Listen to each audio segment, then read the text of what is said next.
Sebelum melanjutkan, jangan lupa subscribe dulu, terima kasih. Bab 460, kamu anak baik, kakak. Jangan cari masalah dengan adikmu itu saat kau pergi keluar, Xiaoran. Oke. Tapi, bagaimana kalau dia menemukanku? Huran bertanya dengan polos. Kalau begitu, ceritakan saja padaku. Aku akan melindungimu. Huran menyatukan kedua tangannya dengan riang. Kau anak yang baik, kakak. Tetap saja, dia tidak menginginkannya, dia tidak punya pilihan lain.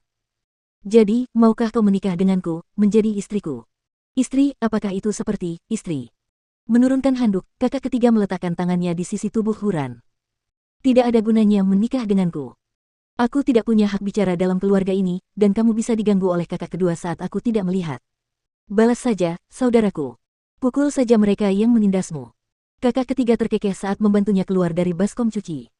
Meskipun mereka baru pertama kali bertemu, dia bisa memperlakukan Huran dengan sabar. Sebenarnya tidak ada bedanya dengan seorang kakak yang membantu adik perempuannya. Baiklah, ayo makan. Huran mengangguk dan memegang tangan kakak ketiga bagaikan seorang anak yang mencari perlindungan. Akan tetapi, kakak ketiga hanya dapat merasakan dinginnya tangan itu, seakan-akan tubuhnya tidak hangat. Mereka segera kembali ke ruang makan, di mana seluruh keluarga Seng sedang menunggu, duduk tegak dan diam. Xiaoran, kemarilah dan makan, kata Old Seng dengan lembut. Namun, Huran menatap Gu Ziling dengan waspada, dan mengamuk seperti anak kecil, sambil menunjuk Gu Ziling dan berkata kepada semua orang, dia baru saja mendorongku. Aku tidak ingin melihatnya. Seng tua menoleh ke arah Gu Ziling, dan dia hanya bisa bangkit dari kursinya. Kalian semua harus makan. Faktanya, dia sedang mengamuk di tempat yang tidak terlihat oleh siapapun. Lelaki tua itu membuatnya menghilang dari meja makan karena si tolol itu. Perlakuan seperti itu hanya diberikan kepadanya saat ia menikah dengan keluarga Seng. Bagaimana bisa hal itu menghilang setelah ia menjadi anggota keluarga Seng? Namun, masih ada hari-hari panjang di depan. Karena Huran kurang cerdas, Gu Ziling memiliki semua kesempatan yang dibutuhkannya untuk membalas dendam. Setelah makan siang, kakak ketiga membawa Huran kembali ke rumput dan duduk bersama lagi untuk menyelesaikan rok yang tersisa. Huran bersenang-senang bermain sepanjang hari, dan tentu saja dia juga sangat lelah. Saat itu pukul 8 malam ketika kakak ketiga membawa Huran pulang, dan dia tertidur di bahunya dalam perjalanan. Sebenarnya gadis itu sederhana, dan hanya akan bersikap keras terhadap orang-orang yang memperlakukannya dengan buruk. Tak lama kemudian, mereka tiba di gerbang kediaman Hu, dan kepala Hu mengirim beberapa orang ke sana untuk menyambut mereka.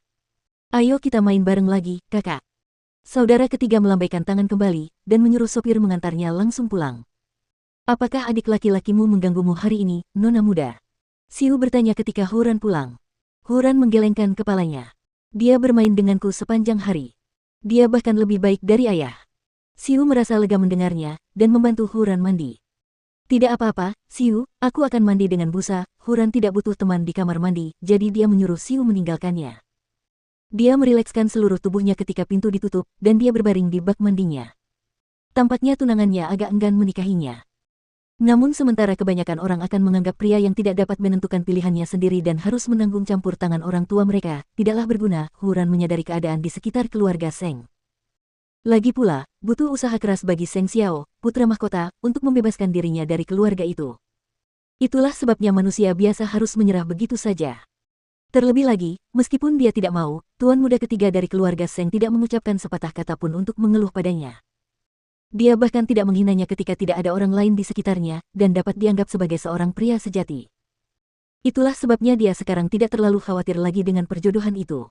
Namun setidaknya, dia harus melarikan diri dari kolam naga ini terlebih dahulu agar tetap hidup. Dibandingkan dengan ibu tirinya yang jahat dan diwaspadainya, dia tidak begitu takut dengan kakak ipar kedua dari keluarga Seng yang merupakan tipe wanita muda yang manja. Lagi pula, apa yang lebih menakutkan daripada ibu tiri yang berulang kali mencoba membunuhmu?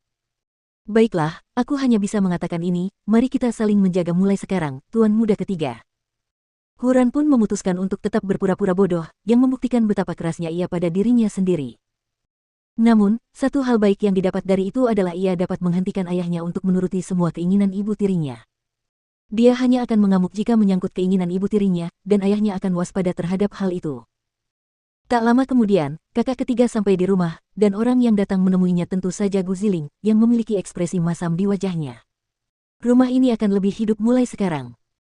Ini seperti kita sedang membangun taman bermain di sini, mendatangkan orang bodoh lewat pernikahan.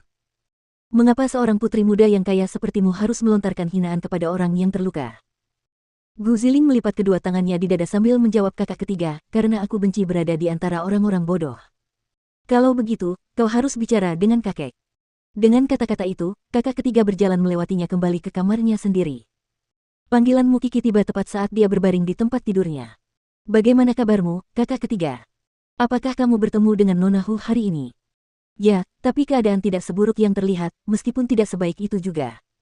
Jawab kakak ketiga. Aku belum pernah hidup dengan orang seperti itu sebelumnya, meskipun akan ada beberapa kekhawatiran saat kita mulai hidup bersama. Apakah dia tipe yang keras kepala? Tidak, keluarganya lah yang memilihnya. Entah mengapa mereka tidak menyukainya karena dia setengah bodoh dan terus menghinanya. Mukiki tentu saja bingung mendengar itu. Apakah Seng Tua yang melakukan semua penangkapan ikan? Dan mengabaikan ikan itu ketika dibawa ke pantai? Apakah kamu menyesalinya sekarang? Kakak ketiga teringat wajah Huran, yang sesungguhnya tidak terlihat seburuk itu. Tetap saja, dia pasti akan diganggu ketika dia menikah dengan keluarga Seng. Rasanya seperti penebusan dosa. Saya akan melakukannya selangkah demi selangkah. Sebenarnya, kakak ketiga, aku punya firasat bahwa Nona Hu ini bisa pulih. Kakak ketiga terkekeh menanggapi. Terserahlah. Selama Huran ada di sekitar, dia akan menjaganya dengan baik. Jika tidak, dia akan menjalani hidupnya sendiri. Dengan pikiran seperti itu, jiwanya tampak jauh lebih seimbang. Malam harinya, saat Seng Kai pulang ke rumah dan mendapati istrinya di kamar, dia bertanya, apakah kamu sudah bertemu Nona Hu? Ya. Itu benar-benar menakutkan, aku heran mengapa kakek menyiksa kakak ketiga seperti ini. Apakah kamu yakin IQ-nya benar-benar rendah? Gu Ziling mengangguk. Bagaimana mungkin itu palsu? Sungguh, kita harus berdoa untuk kakak ketiga, atau bahkan kita akan mengalami kesulitan jika Nona Hu benar-benar menikah dengan keluarga kita.